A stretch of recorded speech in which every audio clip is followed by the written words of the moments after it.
upon our chairperson, Dr. Shrikant Khade, to kindly come and chair the session. I think Dr. Rajesh, Raju is still yet to come. Dr. Alfven, Viera, along with Dr. Amit Dond as my convener, and chairperson Dr. Shrikant Khade and Rajesh Raju will start the second session. I call upon Dr. Mukesh Doshi. He will be presenting a 20-year follow-up of earthquake victims, a longitudinal study. Is it audible?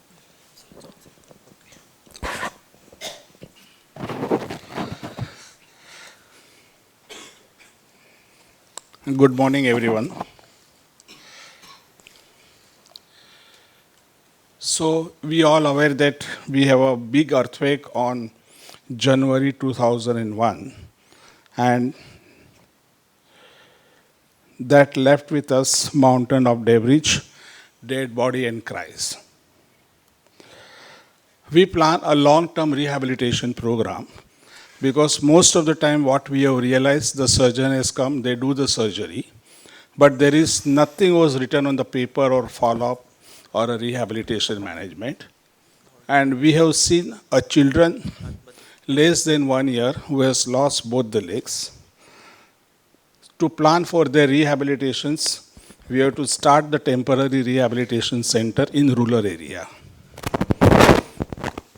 Then we started a follow-up, and still today, we are treating all earthquake victims free of cost on that area, whether it is coming from Ahmedabad or any other places. So 10 years follow-ups, we had given him a lot of paraplegics, we had given him a wheelchairs, and 20 years follow-ups, recently we have completed with enjoyment and happiness. Now what is a good stories about everything? You see the first day of the patients with the paraplegics, and they teach us a lot of new things with the new ideas, especially for a UTI infections. People try with a lot of medicine, but local medicine, what they teach us, and how we get the UTI control very fast, that was amazing. We started rehabilitation program with orthotics, physical therapy and everything. The first slide you can see how we have made a total spinal contact brace along with the bracings, physical therapy. Then we put it into a vocational training program. She fall in love with a boy. They married and they get a baby boy. Now it is another story of another girl, Rajgor. In 2001, you can see a small baby. We made a prosthesis for him, and we just gave him a child walker. After giving the walker, she coming with us today also regularly. And you can see the second photograph, third photograph, and now she is pursuing with the PhD in chemical engineering. Now it is a very interesting story about this lady. She has lost his one hand, and the people says, if you cannot do the bilateral activity, husband says, I will leave you. And it was a great challenge for us to rehabilitate her. So we made artificial hands immediately, getting supply from Bombay, and we fit the artificial limbs. She can do all bilateral activity, like combing the hair, making chapatis, writing and everything.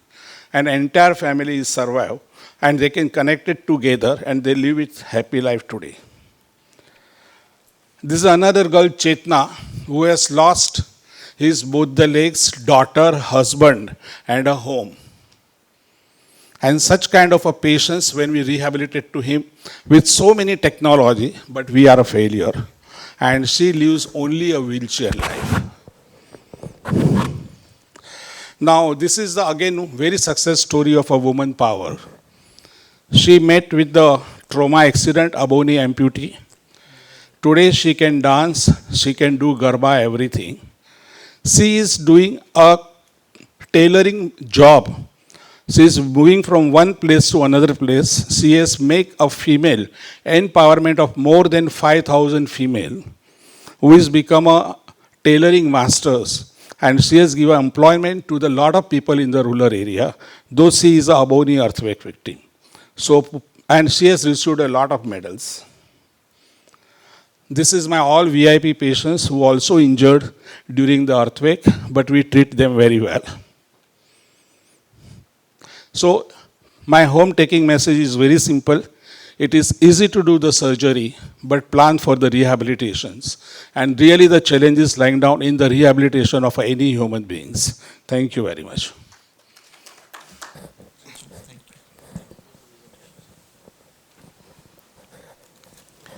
We welcome Dr. Rajesh Raju as the chairperson for the session. Can I welcome Dr. Aditya? Is he here? नहीं, वो last का.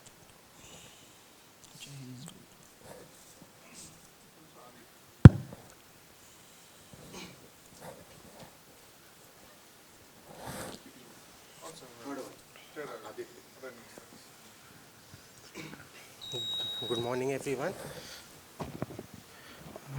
My study is a prospective randomized controlled trial comparing the clinical, radiological and functional outcomes between the supra-patellar and infra-patellar nail insertion techniques in the Indian population. As we know that the tibial intramedullary nailing was traditionally done by the infra-patellar approach where the knee is in 90 degrees of flexion. In this position, the pull of the quadriceps tendon tends to pull the proximal fragment anteriorly, which results in a procurvatum deformity, especially in the fractures of the proximal 1/3 of the tibial shaft. Also in this position, the fluoroscopic assessment of the reduction of the fracture fragments is a challenge. Also, infrapatellar approach is known to be associated with risk of damage to the infrapatellar nerve that may result in postoperative anterior knee pain. To solve these problems, the supra-patellar approach was introduced, which is done with the knee near extension or about 10 to 15 degrees flexion. Here, the deforming forces of the extensor mechanism get neutralized, so the risk of procurvatum deformity is less, and also the fluoroscopic visualization of the fracture fragments is easier. However, the supra-patellar approach is associated with risk of damage to the patellofemoral articulation, which has to be studied to know the efficacy of this approach. This is the consort flow diagram showing the study methodology. All the patients with extra-articular tibial fractures who presented to our level 1 trauma center were screened based on the predefined inclusion and exclusion criteria, and after taking informed consent they were then allocated into either the supra-patellar or the infra-patellar nail insertion groups. A total of 60 patients were recruited with 30 patients in each of the two groups, who were then followed up for a period of 6 months, following which at the end of 6 months the MRI of the knee joint and diagnostic knee arthroscopy were also done. The objectives were to compare the clinical, functional and radiological outcomes between the two methods of tibia nailing, and also to compare the intraoperative radiation exposure, the total blood loss and the operative time. The clinical outcomes assessed were the postoperative knee pain, especially the anterior knee pain and the knee range of motion. The functional outcomes were assessed using 3 scores: the knee society severity score, the patellofemoral subscale of the knee injury and osteoarthritis outcome score, and the lysome knee scale. The radiological outcomes were to assess presence of any maladduction, especially if there was any varus or procurvatum deformity, radiologically assess the fracture union, and also to look for any evidence of patellofemoral joint damage. This is the distribution of the duration of surgery of all the patients. Here the operative time we found was significantly lower in the supra-patellar group as compared to the infra-patellar group. Also the blood loss, again the average blood loss we found was significantly lower in the supra-patellar nailing group with a p-value of 0.02. The radiation exposure was assessed both based on the number of fluoroscopy shots that were taken during the surgery as well as the average radiation exposure noted from the C-arm at the end of each case. Here we did not find any difference between the two groups with respect to the radiation exposure. Clinically, the anterior knee pain as reported by the patients according to the visual analog score at 2 weeks, 6 weeks, 3 months and 6 months of follow-up. There was no clinical significant difference between the two groups with respect to incidence of anterior knee pain as well as the knee range of motion, which was comparable in both the groups. This table shows the functional outcomes, which all three scores were calculated at 6 weeks, 3 months, and 6 months of follow-up post-operatively.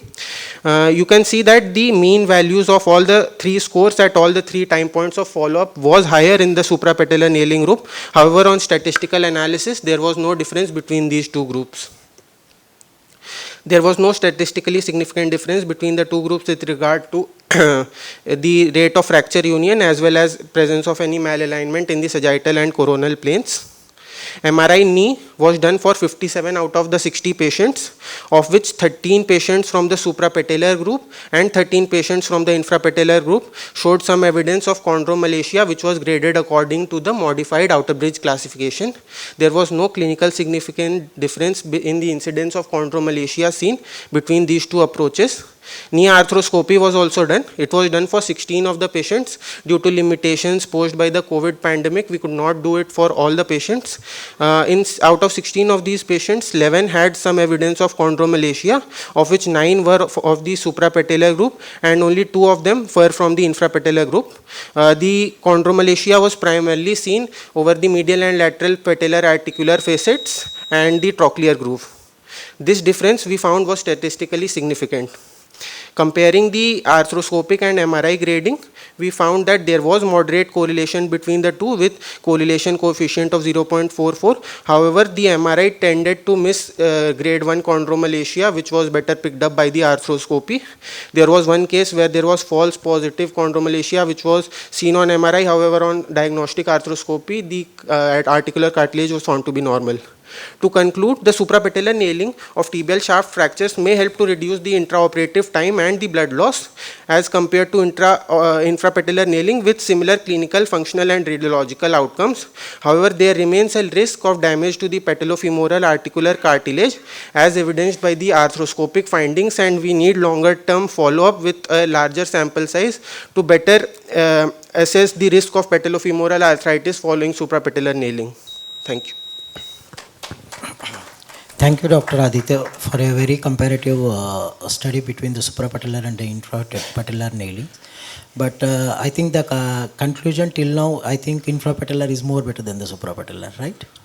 Sir, in our study, sir, suprapatellar nailing, we got very good results.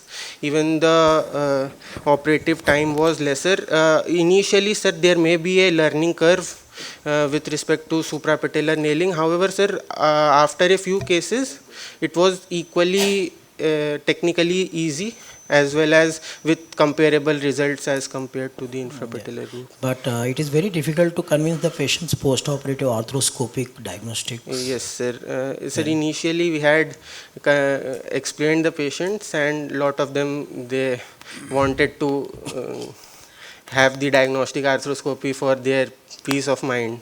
Yeah, very good. Did you use tourniquet? No, sir.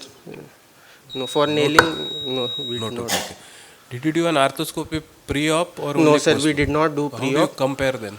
Sir, basically we have included only young patients less than 45 years of age who had no history of any previous knee pain or arthritis. That is a limitation of the study, but because of the issues with respect to pre-operative arthroscopy, we have only done post-operative arthroscopy, taking the assumption that since the patients were young and they did not have any symptoms, so most likely they may not have any pre-existing articular cartilage injury. Anyone from the chair? Any queries? No. Thank you, Aditya. I call upon the chairpersons to present him his certificate.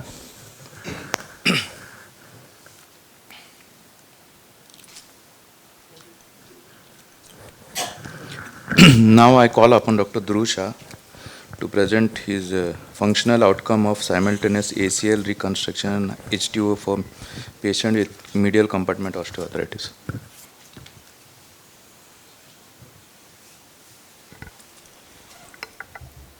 Good morning, one and all. I'd like to thank Wiroc Max for this opportunity.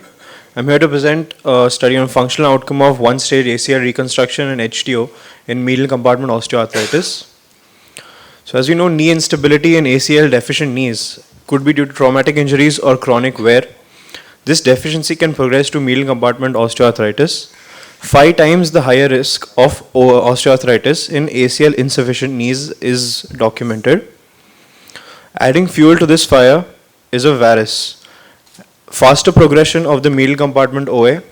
There's an adduction moment force leading to a varus thrust. This varus thrust exerts additional strain on the ACL graft, which predisposes us to early graft failure. Traumatic ACL injuries are common in 20 to 30-year-old age group who progress to radiologically significant osteoarthritis at the early age of 30 to 50 years.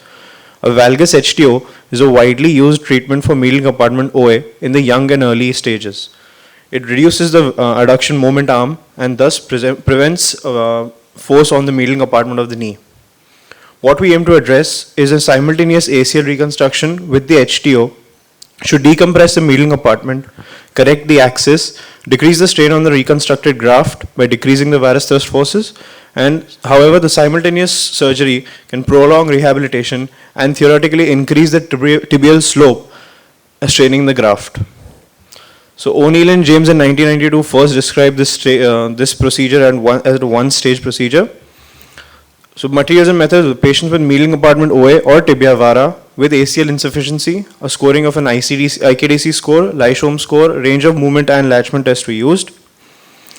We had a sample size of 22 patients. The mean follow-up was of 2 years, mean age group of 40.2 years, longest follow-up was a 4-year, 7-month patient, and score was the IKDC, Lysholm, Latchman, and knee ROM. So the patients who were included were ACL insufficiency with varus, age between 25 and 60, Kelvin-Lawrence grade of 1 and 2, a revision ACL with the secondary medial compartment OA.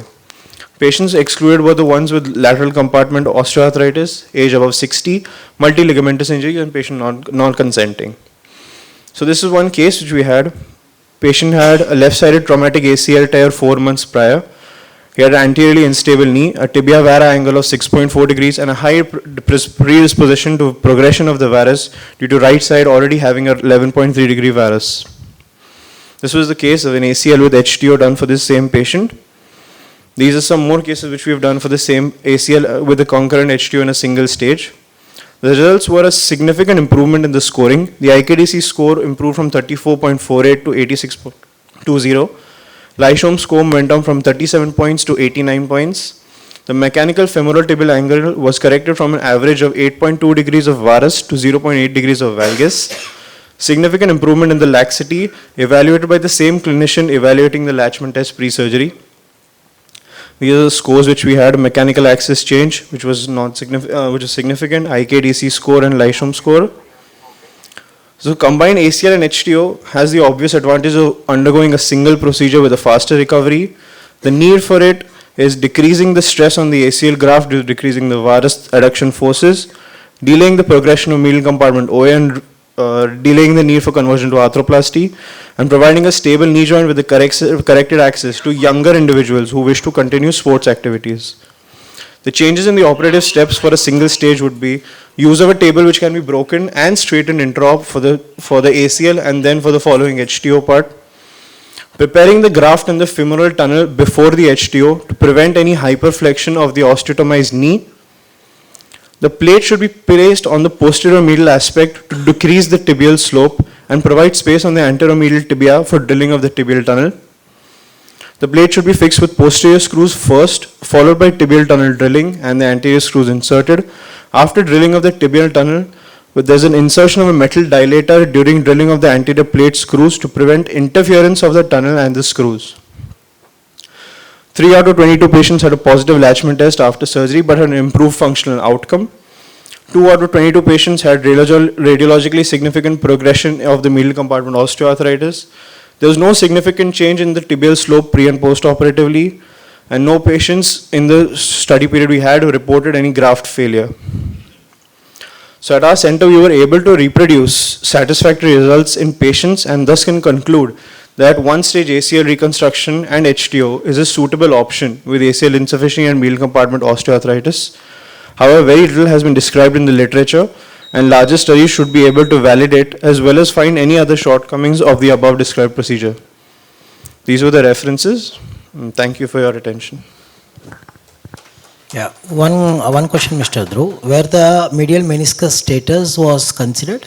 Yes, sir. So when we underwent the diagnostic scopy and during the MRI, we had two patients who had a medial meniscus tear, and both of them were repaired intra-op.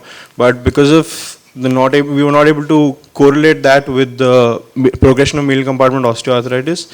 Hence, we've excluded that part of the study. But a larger study would be able to help us with that. Yeah. If at all the medial meniscus is considered for repair, were there any like you can say protocol in physiotherapy change? No, the physiotherapy change for anyway was which we halted for 3 weeks because of the healing of the HTO, and then we progressed with general post 3 week rehabilitation for the ACL with the meniscus. That's it. Anyone from the audience? No doubts? Great.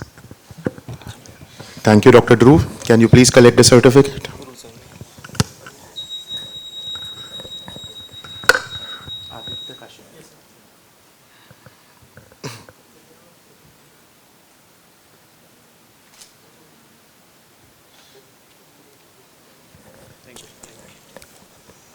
Thank you. I welcome the next presenter, Dr. Aditya Kashikar.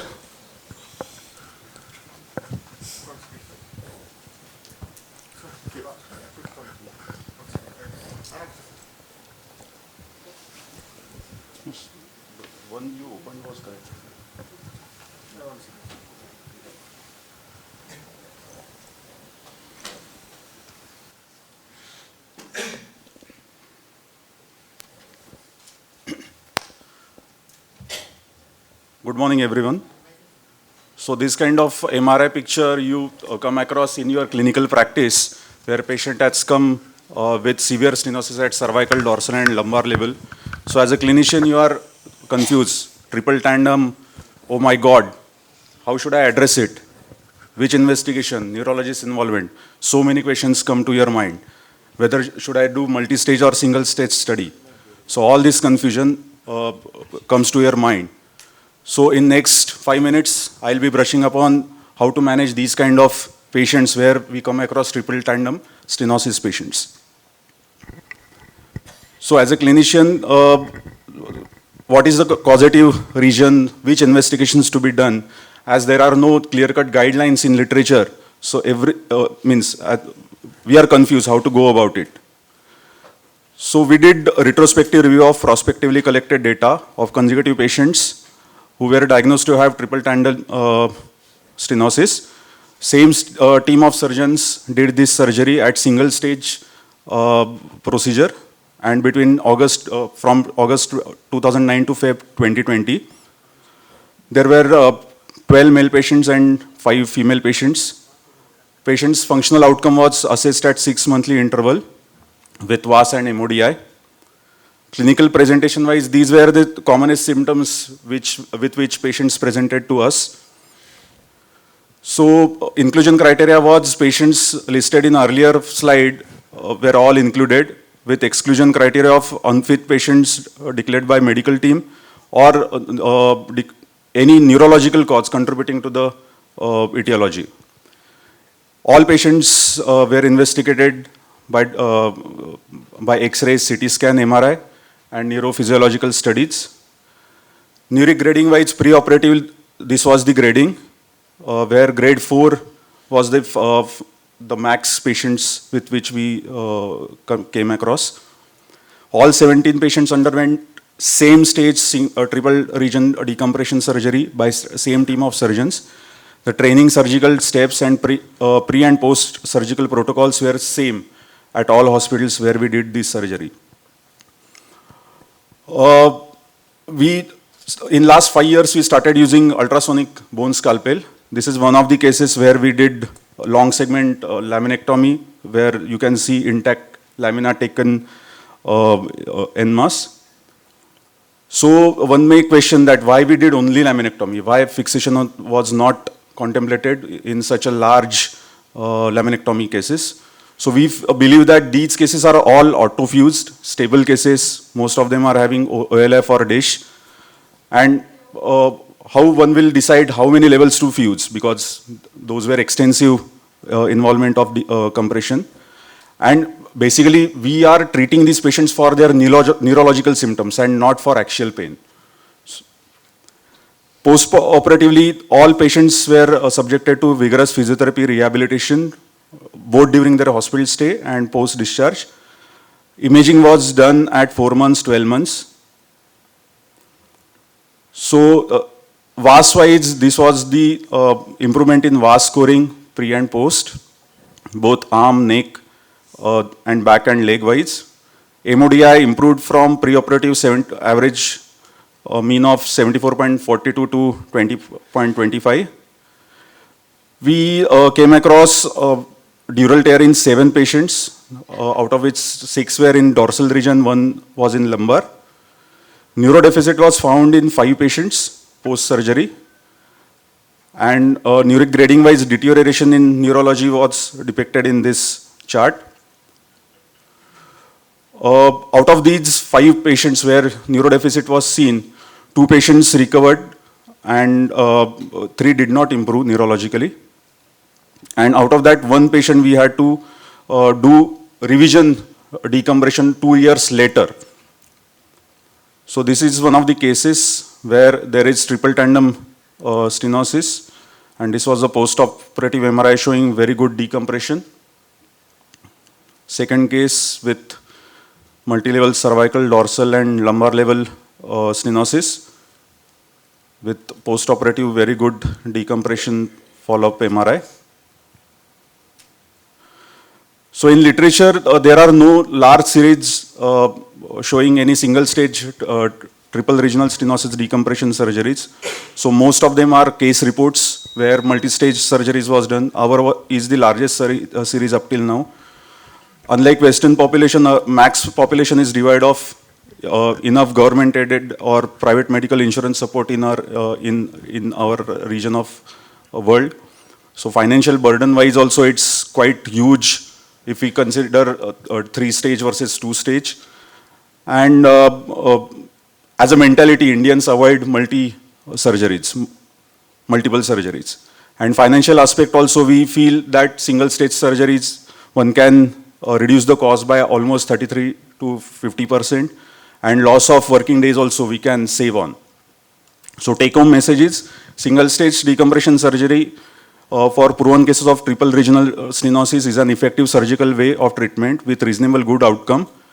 There has to be high level of suspicion. One should rule out all non-spine causes before taking them up for surgery. Don't hesitate to asking list of investigations. Newer modalities like ultrasonic bone scalpel can be used safely, and good vigorous physiotherapy is must post-surgery. Thank you. Any questions?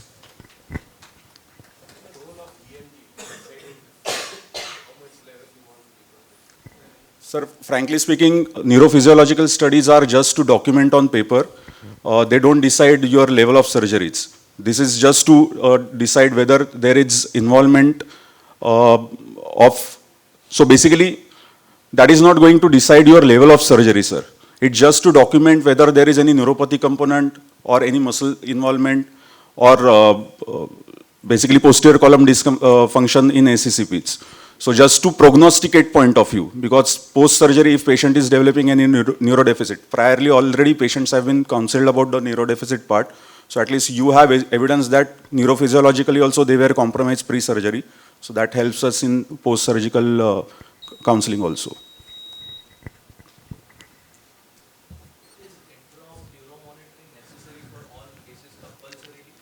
Not necessary, because we have seen that to start with only their MEPs are low. Even if you do neuromonitoring with such kind of severe stenosis to start with. So baseline is only to start with it's low. So it's not like where normal patient is there where MEPs are normal and later on during surgery there is a decrease in MEPs. So there is no baseline with which you can compare. But recently we did one surgery where intraoperatively when we turned the patient before operating the MEP had fallen to Correct. the floor. Then we reversed the patient and then we took the patient's consent and then went to Extremity.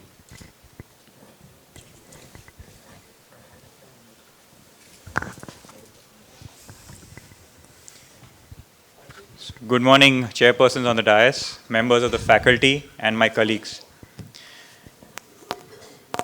Soft tissue sarcomas are rare neoplasms, and they are often treated with a multidisciplinary approach using radiation and wide local excision. While there are many advantages to limb salvage surgery, post-operative morbidity in these patients with soft tissue sarcoma may result in a functional decline, decrease in quality of life, and increase in the number of operations with wound complications which may occur in as high as 45% of the patients. A multimodality therapy for this disease yields excellent control in the local tumor, and the survival has significantly improved. However, the risk factors, even though they have been identified, because of the variation in the reported factors, there is no particular contributing factor for wound complications. So they may be patient-related, tumor-related, or treatment-related factors that can contribute to the final wound outcomes in these patients. So there has been a strong attempt in the sarcoma community to create a nomogram which will recognize these patients better who are expected to have a wound complication post-operatively. So a single high-volume center under the University of Toronto and Mount Sinai Hospital identified more than 3,000 patients with soft tissue sarcomas, and we validated the existing nomogram. So with the external validation of the nomogram, the rate at which we were able to predict these wound complications in patients was an acceptable 70%, which is not excellent, but just acceptable. So we therefore asked the questions, what are the additional risk factors associated with wound complications in these patients? And can we improve the predictive nomogram to assess the risk of wound complications in individual patients after resection of soft tissue sarcomas? Maybe it's not a triangle, but a square of factors that are affecting the wound outcomes in these patients. So do the surgical factors affect outcomes as well? In the 3,000 patients that underwent soft tissue sarcoma surgery, we identified and subclassified the surgical factors that were analyzed. So details on the anatomical site, extent of resection, method of reconstruction, as well as the type of closure at index surgery were analyzed. And as expected, even though the nomogram only used an upper limb versus lower limb classification, on our subclassification, we found that the groin and the axilla was significantly more prone to wound complications post-operatively. When coming to resections, tumors that needed to be resected along with vessels were significantly at a higher risk of wound complications in the final post-operative course. Addition of reconstruction, everybody requires reconstruction to resume function and mobility. So addition of reconstruction, whether it's a vascular procedure or adding a metallic prosthesis, significantly improved the complication rates. And lastly, the technique for closing the wound played a significant role in the final outcomes. So a multivariate analysis of the surgical factors significantly played a role in determining the outcomes of these patients. And the next step would be to improve the predictive nomogram and create a new updated nomogram to include the surgical factors as well. Thank you. Any questions? When you excise a sarcoma, there will be a large soft tissue defect that will be remaining. So, that can be a source of hematoma collection. Would that, obviously change your surgical technique, because this will straight away lead to a wound complication? So if there is a large defect without any muscle in the base of the defect, we need to bring in healthy muscle, which will act as a absorption base. If there is not, then we do a rotation flap, free flap. Also, all patients which undergo extensive vascular dissection, the lymphatics have been removed with the tumor, so they need a drain for a long period of time.